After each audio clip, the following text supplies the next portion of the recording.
ಮುದ್ದು ಮಕ್ಕಳ ಎಲ್ಲರೂ ಹೇಗಿದ್ದೀರಾ? ನಾನು ನಿಮ್ಮ ಸೈನ್ಸ್ ಟೀಚರ್ ಅರ್ಚನಾ. ನಾವಿವತ್ತು ಯಾವ ವಿಡಿಯೋ ಮುಖಾಂತರ ಬಂದಿದ್ದೀವಿ ಅಂತ ಹೇಳಿದ್ರೆ, ಹಾರ್ಡ್ ವರ್ಕ್ ಸ್ಮಾರ್ಟ್ ವರ್ಕ್ ಅಂತ ಹಾರ್ಡ್ ಸ್ಟಡಿ ಮಾಡಬೇಕಾ ಅಥವಾ ಸ್ಮಾರ್ಟ್ ಸ್ಟಡಿ ಮಾಡಬೇಕಾ ಅಂತ ಸಿಕ್ಕಾಪಡೆ ಕನ್ಫ್ಯೂಷನ್ ಇರುತ್ತಾ? ಮ್ಯಾಮ್ ದಿನದಲ್ಲಿ 24 ಗಂಟೆ ಇದೆ ಮ್ಯಾಮ್, ನಾನು 24 ಗಂಟೆನೂ ಕೂತ್ಕೊಂಡು ಓದ್ತೀನಿ ಮ್ಯಾಮ್, ಅವಾಗ ನಾನು 625 ಔಟ್ ಆಫ್ 625 ತೊಗೋತೀನಿ ಮ್ಯಾಮ್. 10 ಅವರ್ ಓದ್ತೀನಿ ಮ್ಯಾಮ್, 8 ಅವರ್ ಓದ್ತಿದ್ದೀನಿ ಮ್ಯಾಮ್, 5 ಅವರ್ ಓದ್ತಿದ್ದೀನಿ ಮ್ಯಾಮ್, ನಂಗೆ ಊಟ ಏನು ಬೇಡ ಮ್ಯಾಮ್, ನಿದ್ದೆ ಬೇಡ ಮ್ಯಾಮ್, ನಾನು ಓದೋದು ಮಾತ್ರ ಮಾಡ್ತೀನಿ. ಈ ಥರ ಎಲ್ಲ ಮೈಂಡ್ ಸೆಟ್ ಇದೆಯಾ ಮಕ್ಕಳ ನಿಮಗೆ? SSLC ಎಕ್ಸಾಮ್ ಈಸಿ ಮಕ್ಕಳ. ನೀವು 5 ಅವರ್ ಕೂತ್ಕೊಂಡು ಓದೋ ಅಂತ ನೆಸೆಸಿಟಿ ಕೂಡ ಇರಲ್ಲ. ನೀವು ಅಬ್ಬಬ್ಬ ಅಂತ ಹೇಳಿದ್ರೆ 2 ಅವರ್ಸ್ ಕೂತ್ಕೊಂಡು ಓದಿದ್ರೂ ಕೂಡ ಅದು ಕೂಡ ಜಾಸ್ತಿ ಆಗುತ್ತೆ ಮಕ್ಕಳ. ಸ್ವಲ್ಪ ಫೋಕಸ್ಡ್ ಆಗಿರಬೇಕು, ಕಾನ್ಫಿಡೆಂಟ್ ಆಗಿರಬೇಕು. SSLC ಎಕ್ಸಾಮ್ಗೆ ಏನು ಕೀ ಇಂಗ್ರೀಡಿಯೆಂಟ್ಸ್ ಅವಶ್ಯಕತೆ ನೆಸೆಸಿಟಿ ಇದೆ ಅಂತ ತಿಳ್ಕೊಂಡಿದ್ರೆ ಸಾಕು ಮಕ್ಕಳ. ಆರಾಮಾಗಿ ನೀವು 625 ಔಟ್ ಆಫ್ 625 ಸ್ಕೋರ್ ಮಾಡ್ಬೋದು. ನೀವು ಯಾವುದೇ ಕಾರಣಕ್ಕೂ ಕಷ್ಟಪಟ್ಕೊಂಡು ಬುಕ್ ಮುಂದೆ 5 ಅವರ್ 10 ಅವರ್ ಅಂತೆಲ್ಲ ಕೂತ್ಕೊಂಡು ಓದೋ ಅಂಥ ಅವಶ್ಯಕತೆ ಇರಲ್ಲ. SSLC ಎಕ್ಸಾಮ್ಗೆ ಬೇಕಾಗಿರೋ ಅಂತಹ ಕೀ ಇಂಗ್ರೀಡಿಯೆಂಟ್ಸ್ ತಲೆಯಲ್ಲಿದ್ದರೆ ನೀವೇನೆಲ್ಲ ಮಾರ್ಕ್ಸ್ ಸ್ಕೋರ್ ಮಾಡಬೇಕು, ಅಚೀವ್ ಮಾಡಬೇಕು ಅಂತ ಇರ್ತೀರಲ್ವ, ಅದನ್ನು ಆರಾಮಾಗಿ ಸ್ಕೋರ್ ಮಾಡ್ಬೋದು ಮಕ್ಕಳ. ಸೊ ಹಾಗಿದ್ರೆ ಬನ್ನಿ ತಡ ಮಾಡ್ದೇನೆ ನಮ್ಮ ಸ್ಮಾರ್ಟ್ ಸ್ಟಡಿ ಹೇಗಿರಬೇಕು, ಹಾರ್ಡ್ ವರ್ಕ್ ಎಲ್ಲ ನಾವು ಮಾಡಬಾರ್ದು ಮಕ್ಕಳ. ಸೊ ಸ್ಮಾರ್ಟ್ ಸ್ಟಡಿ ಹೇಗೆ ಮಾಡಬೇಕು ಅಂತ ನೋಡೋಣ ಬನ್ನಿ.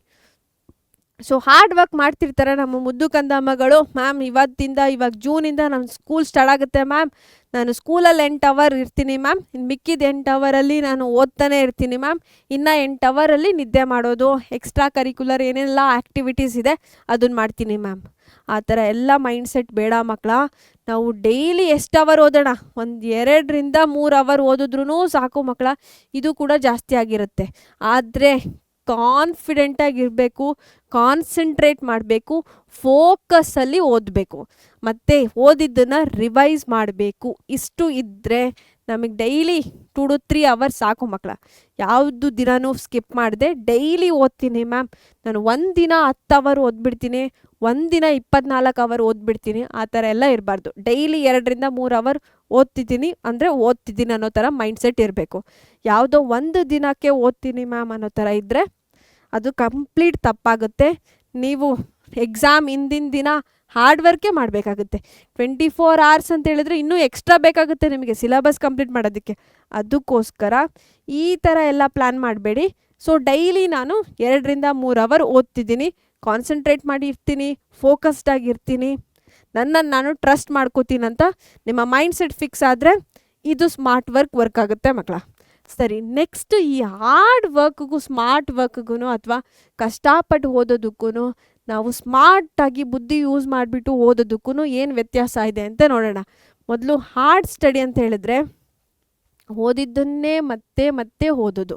ನಿಮ್ಗೆ ಯಾವುದಾದ್ರೂ ಒಂದು ಟಾಪಿಕ್ ಇಷ್ಟ ಆಯಿತಾ ಅಥವಾ ಯಾವುದಾದ್ರೂ ಒಂದು ಸಬ್ಜೆಕ್ಟ್ ನಿಮ್ಮದು ಫೇವ್ರೆಟ್ ಇದೆ ಅಂತ ಹೇಳಿದ್ರೆ ಅದೇ ಸಬ್ಜೆಕ್ಟನ್ನು ಪದೇ ಓದೋದು, ಅಥವಾ ಓದಿದ್ದ ಚಾಪ್ಟರನ್ನೇ ಮತ್ತೆ ಓದೋದು, ಮುಂದೆ ಹೋಗೋದೇ ಇಲ್ಲ. ಬೇರೆ ಯಾವ ಚಾಪ್ಟರ್ ಇದೆ, ಏನು ಕಂಟೆಂಟ್ ಇದೆ ಅಂತ ಚೆಕ್ಕೇ ಮಾಡಲ್ಲ. ಸೊ ಇದನ್ನು ಒಂದು ಮಾಡ್ತಾರೆ. ನೆಕ್ಸ್ಟ್ ಏನು ಮಾಡ್ತಾರೆ ಅಂತ ಹೇಳಿದ್ರೆ ಕಾನ್ಸಂಟ್ರೇಟ್ ಮಾಡಲ್ಲ, ಆದರೆ ಏನು ಮಾಡ್ತೀರಾ, ಕಂಟಿನ್ಯೂಸ್ಸಾಗಿ ಬುಕ್ಕಿನ ಮುಂದೆನೇ ಕೂತ್ಕೊಂಡ್ಬಿಟ್ಟು ಓದ್ತಾ ಇದ್ದೀನಿ. ಸೊ ಎಷ್ಟು ಅವರ್ ಕೂತ್ಕೊಂಡಿದ್ದೀರಾ? 10 ಅವರ್ ಕೂತಿದ್ದೀರಾ, 12 ಅವರ್ ಕೂತಿರ್ತೀರಾ, ಆದರೆ 1 ಅವರ್ ಓದೋವಷ್ಟು ಕೂಡ ಓದಿರಲ್ಲ.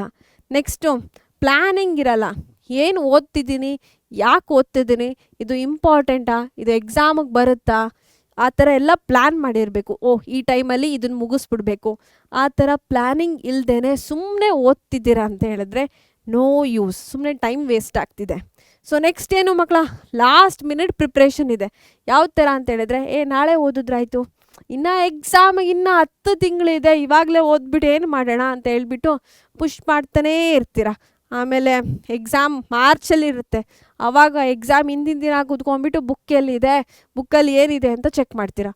ಆ ಥರ ತಪ್ಪನ್ನು ನಾವು ಮಾಡಬಾರ್ದು ಮಕ್ಕಳ. ಸೊ ಸ್ಮಾರ್ಟ್ ಸ್ಟಡಿನ ಏನು ಮಾಡಬೇಕು ಅಂತ ಹೇಳಿದ್ರೆ ಆ್ಯಕ್ಟಿವ್ ಲರ್ನಿಂಗ್ ಇರಬೇಕು. ನೀವು ಮಲಗೋಕ್ಕಿಂತ ಮುಂಚೆ ಮಕ್ಕಳ 10 ನಿಮಿಷ ಏನೆಲ್ಲ ಓದಿದ್ರಿ ಅಂತ ಸ್ವಲ್ಪ ರೀಕಾಲ್ ಮಾಡ್ಕೊಳ್ಳಿ ಮಕ್ಕಳ. ಆ್ಯಕ್ಟಿವ್ ಲರ್ನಿಂಗ್ ಅಂತ ಹೇಳಿದ್ರೆ ಇವಾಗ ಓದಿದ್ದಿರ್ತೀರಲ್ವಾ, 1 ತಿಂಗಳು ಬಿಟ್ಬಿಟ್ಟು ಓದೋದಲ್ಲ ಮಕ್ಕಳ, ಒಂದು 3 ಡೇಸ್ ಬಿಟ್ಬಿಟ್ಟು ನಿಮ್ಮ ಮೈಂಡಲ್ಲಿ ಬುಕ್ ಎಲ್ಲ ಓಪನ್ ಮಾಡಬೇಡಿ ಮಕ್ಕಳ. ಜಸ್ಟ್ ನೀವೇನಾದರೂ ಹಾಗೆ ರೀಕಾಲ್ ವಾಕ್ ಮಾಡ್ತಿರ್ತೀರಾ, ರೀಕಾಲ್ ಮಾಡ್ಕೊಳ್ಳಿ, ಓ ಇದನ್ನೆಲ್ಲ ಓದಿದ್ದೀನಿ, ಈ ಚಾಪ್ಟರ್ಲಿ ಈ ಟಾಪಿಕ್ ಇದೆ, ಜಸ್ಟ್ ರೀಕಾಲ್ ಮಾಡ್ತಿರ್ಬೇಕು ನಿಮ್ಮ ಮೈಂಡಲ್ಲಿ ಅಷ್ಟೇ. ನಿಮಗೇನಾದರೂ ಮರ್ತೋಗಿದೆ ಅಂದಿದ ತಕ್ಷಣ ಬುಕ್ ಓಪನ್ ಮಾಡಿಬಿಟ್ಟು ಚೆಕ್ ಮಾಡಬೇಕು ಅಷ್ಟೇ, ಸರಿನಾ ಮಕ್ಕಳ? ಇದನ್ನು ನಾವೇನಂತ ಕರಿತೀವಿ? ಆ್ಯಕ್ಟಿವ್ ಲರ್ನಿಂಗ್ ಅಂತ ಕರಿತೀವಿ. ಏನೋ ರಿವೈಸ್ ಮಾಡ್ತಾ ಇರಬೇಕು ಆವಾಗ 3 ಡೇಸ್ ಒಂದ್ಸಲ, 5 ಡೇಸ್ ಒಂದ್ಸಲ, 7 ಡೇಸ್ ಒಂದ್ಸಲ. ಓದಿದ್ದನ್ನೇ ಮತ್ತೆ ಕೂತ್ಕೊಂಡ್ಬಿಟ್ಟು 1 ಅವರ್ ಮತ್ತೆ ಓದೋ ಅಂಥ ಅವಶ್ಯಕತೆ ಇರಲ್ಲ, ನೀವು ರೀಕಾಲ್ ಮಾಡ್ತಾ ಇದ್ರೆ. ನೆಕ್ಸ್ಟ್ ಮಕ್ಕಳ, ಫೋಕಸ್ಡ್ ಆಗಿರಬೇಕು. ಕಾನ್ಸಂಟ್ರೇಟ್ ಮಾಡಿ ಓದಿದ್ರೆ ಏನಾಗುತ್ತೆ, ಆರಾಮಾಗಿ ನೀವೇನು ಓದಿರ್ತೀರಾ ಅದು ಬ್ರೈನಲ್ಲಿ ಇರುತ್ತೆ ಮಕ್ಕಳ, ಎವಾಪರೇಟ್ ಆಗಿ ಹೋಗಿರಲ್ಲ. ನೆಕ್ಸ್ಟು ಪ್ರಾಪರ್ ಗೋಲ್ಸ್ ಇರಬೇಕು. ಟೈಮ್ ಟೇಬಲ್ ಮಾಡ್ಕೊಬಿಟ್ಟಿರ್ತಾರೆ ಎಷ್ಟೊಂದು ಜನ ಮಕ್ಕಳು. ಸೊ ನಾನು 6 ಗಂಟೆಗೆ ಹೇಳ್ತೀನಿ, 3 ಗಂಟೆಗೆ ಹೇಳ್ತೀನಿ, ಸೊ 3 ಗಂಟೆಯಿಂದ 5 ನಾನು ಮ್ಯಾಥ್ಸ್ ಮಾಡ್ತೀನಿ, ಇಲ್ಲ ಸೈನ್ಸ್ ಮಾಡ್ತೀನಿ. ಅವತ್ತೇನಾದರೂ ಮಿಸ್ ಆಯಿತಾ, ಸೊ ಇವತ್ತು ಮಿಸ್ ಮಾಡಿಬಿಟ್ಟಿದ್ದೀನಾ, ಸೊ ಈ ಟೈಮ್ ಟೇಬಲ್ ವರ್ಕ್ ಆಗ್ತಿಲ್ಲ. ಸೊ ನೆಕ್ಸ್ಟ್ ಡೇಗೋಸ್ಕರ ವೆಯ್ಟ್ ಮಾಡ್ತಾರೆ. ಓ ಇವತ್ತು 3 o'clockಗೆ ಎದ್ದೇಳಬೇಕಿತ್ತು, ಎದ್ದೇಳೋಕ್ಕಾಗಿಲ್ಲ, ಸೊ ಇವತ್ತು ಬಿಟ್ಬಿಡೋಣ, ನಾಳೆಯಿಂದ ಶುರು ಮಾಡೋಣ. ಆ ಥರ ಎಲ್ಲ ಪ್ರೋಕ್ರಾಸ್ಟಿನೇಷನ್ ಅಂತ ಹೇಳ್ತೀವಿ ಮಕ್ಕಳ. ಪುಷಪ್ ಮಾಡ್ತಿರ್ತಾರೆ, ಪುಷ್ ಮಾಡ್ತಾನೇ ಇರ್ತಾರೆ. ಸೊ ಡೈಲಿ ರಿವಿಷನ್ ಮಾಡೋದು ತುಂಬ ಇಂಪಾರ್ಟೆಂಟ್. ಇವತ್ತು ಓದಿದ್ದನ್ನು ಅವತ್ತೇ ರಿವೈಸ್ ಮಾಡಬೇಕು ನೀವು ನಿದ್ದೆ ಮಾಡೋದಕ್ಕಿಂತ ಮುಂಚೆ, ಸರಿನಾ ಮಕ್ಕಳ? ಸೊ ನೆಕ್ಸ್ಟ್ ಏನು ಮಾಡಬೇಕು ಮಕ್ಕಳ, ನಾವೇನೆಲ್ಲ ಸ್ಕೋರ್ ಮಾಡಬೇಕು ಅಂತ ಅಂದ್ಕೊಂಡಿರ್ತೀವಲ್ಲ ಮಕ್ಕಳ, 625 ಔಟ್ ಆಫ್ 625 ತೆಗಿಬೇಕು ಮ್ಯಾಮ್, 100 ಔಟ್ ಆಫ್ 100 ಬೇಕು ಮ್ಯಾಮ್ ಅಂತ ಹೇಳೋರು ಏನೆಲ್ಲ ತಪ್ಪು ಮಾಡಿ ಅದನ್ನೆಲ್ಲ ಮಿಸ್ ಮಾಡ್ಕೋತೀವಿ ಗೊತ್ತಾ?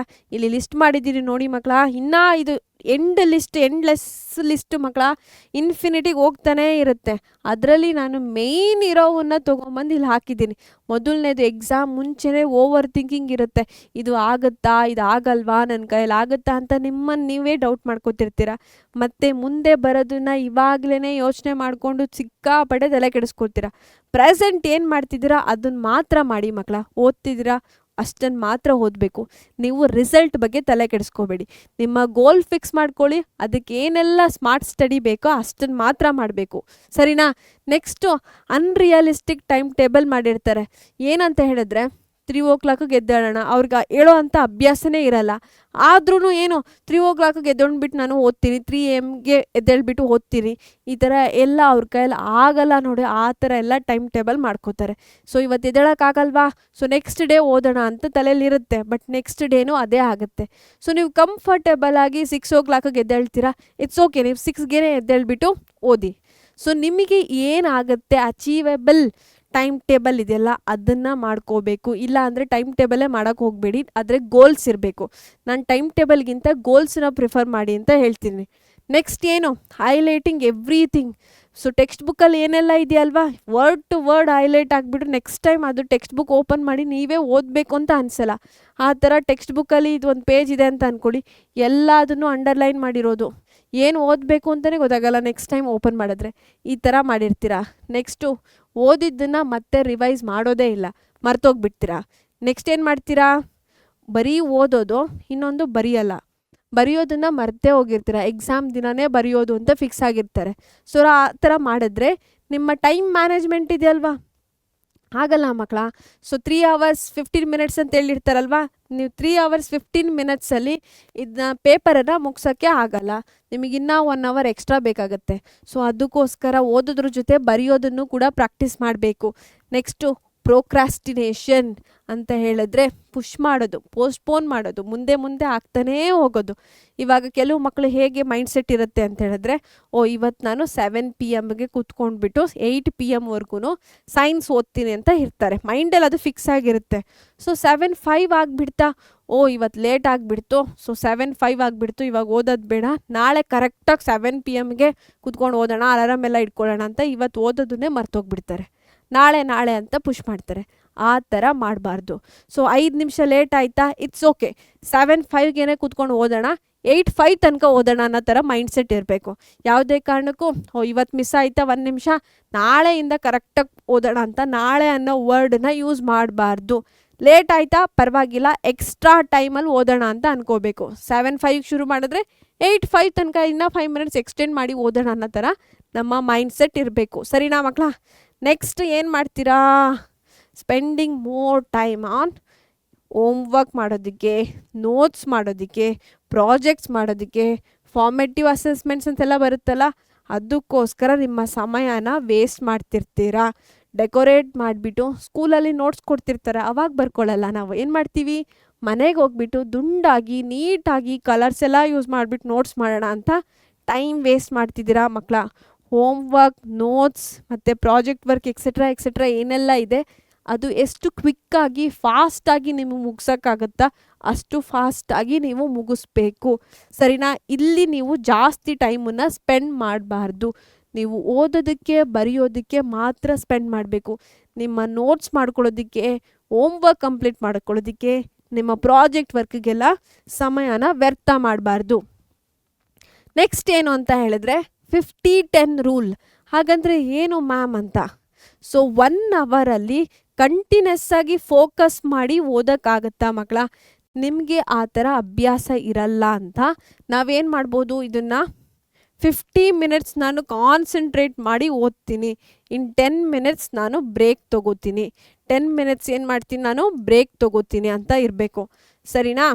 ಈ 50 ಮಿನಿಟ್ಸಲ್ಲಿ ನಾನು ಯಾವುದಕ್ಕೂ ಡಿಸ್ಟ್ರಾಕ್ಷನ್ ಆಗಲ್ಲ, ಮೊಬೈಲಿಗೆ ಡಿಸ್ಟ್ರಾಕ್ಟ್ ಆಗಲ್ಲ, ಯಾವುದಕ್ಕೂ ಡಿಸ್ಟ್ರಾಕ್ಷನ್ ಆಗಲ್ಲ, ನಾನು ಮತ್ತು ನನ್ನ ಬುಕ್ಸ್ ಅನ್ನೋ ಥರ ಇರಬೇಕು. ಈ 15 ಮಿನಿಟ್ಸಲ್ಲಿ ನಿಮಗೆ ಓದೋದನ್ನು ಬಿಟ್ಬಿಟ್ಟು ಇನ್ನು ಯಾವುದು ಅನ್ನೆಸೆಸರಿ ಥಾಟ್ಸ್ ಬರಬಾರ್ದು. ಈ 10 ಮಿನಿಟ್ಸ್ ಬ್ರೇಕ್ ತೊಗೋಬೇಕು, ಮತ್ತೆ ಓದಬೇಕು.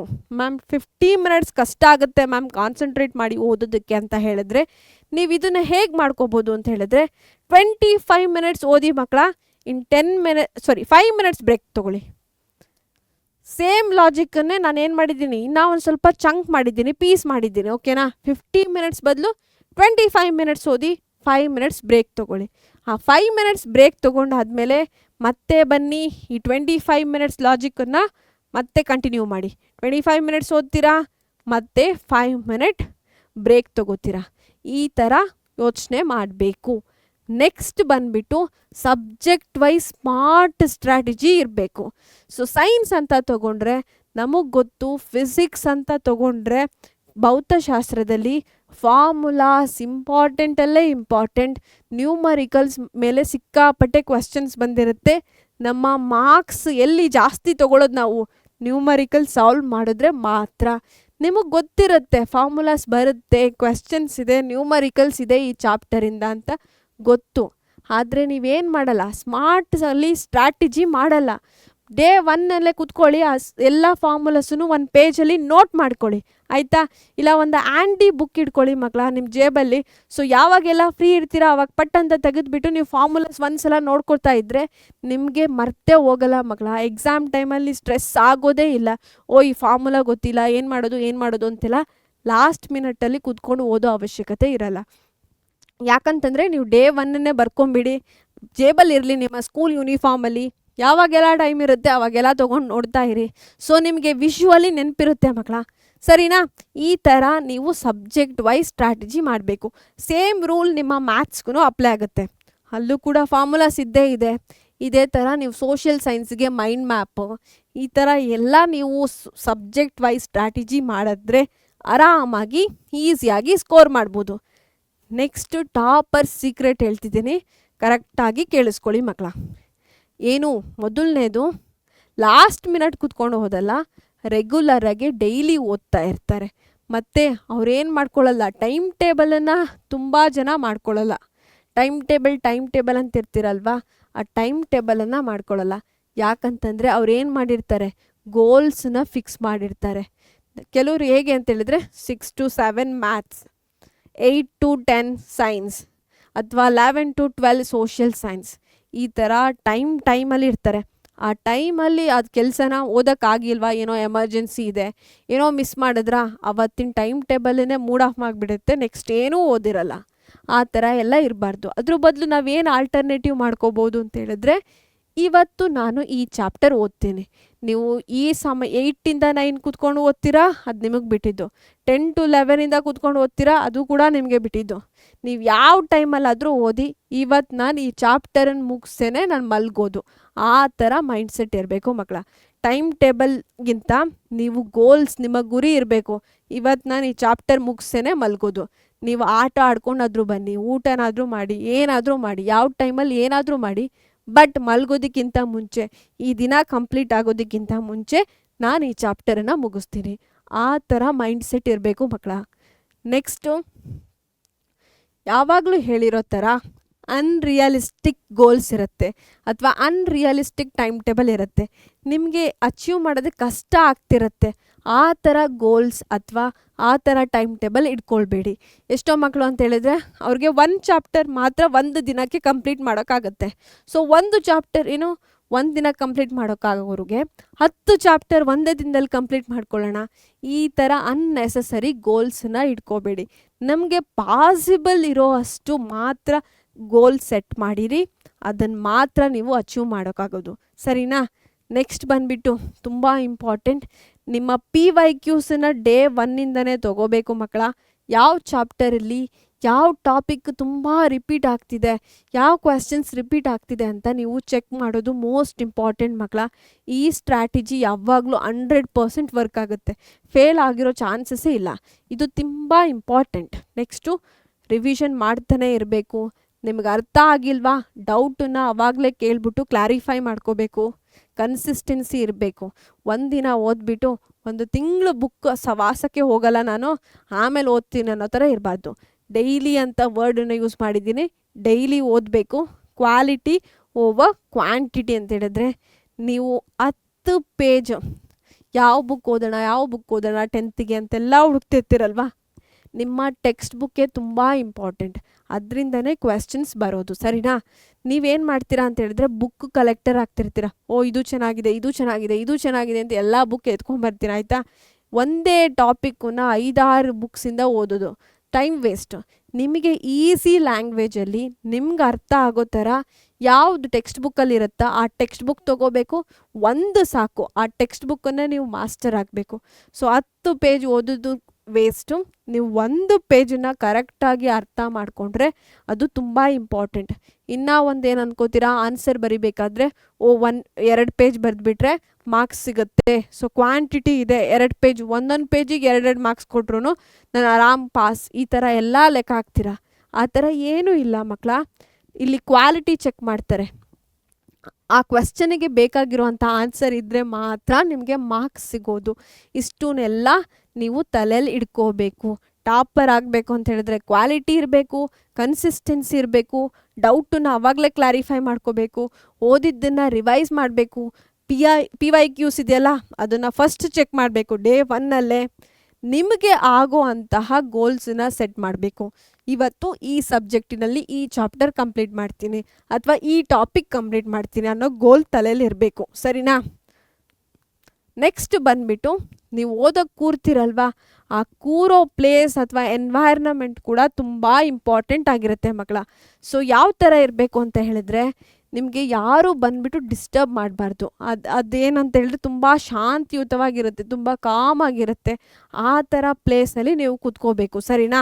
ಆ ಪ್ಲೇಸಲ್ಲಿ ಕೂತ್ಕೊಂಡ್ಬಿಟ್ಟು ನಿಮ್ಮ ಏನು ಡಿಜಿಟಲ್ ಡಿಸ್ಟ್ರಾಕ್ಷನ್ಸ್ ಇರುತ್ತೆ ಅಲ್ವಾ, ಸೋಷಿಯಲ್ ಮೀಡಿಯಾ ಅಥವಾ TV ಈ ಥರ ಎಂಟರ್ಟೈನ್ಮೆಂಟ್ ಏನೇನೆಲ್ಲ ಇರುತ್ತೆ ಅಲ್ವಾ, ಎಕ್ಸೆಟ್ರಾ ಅದು ಎಲ್ಲ ನಿಮ್ಮ ತಲೆಗೆ ಬರಬಾರ್ದು.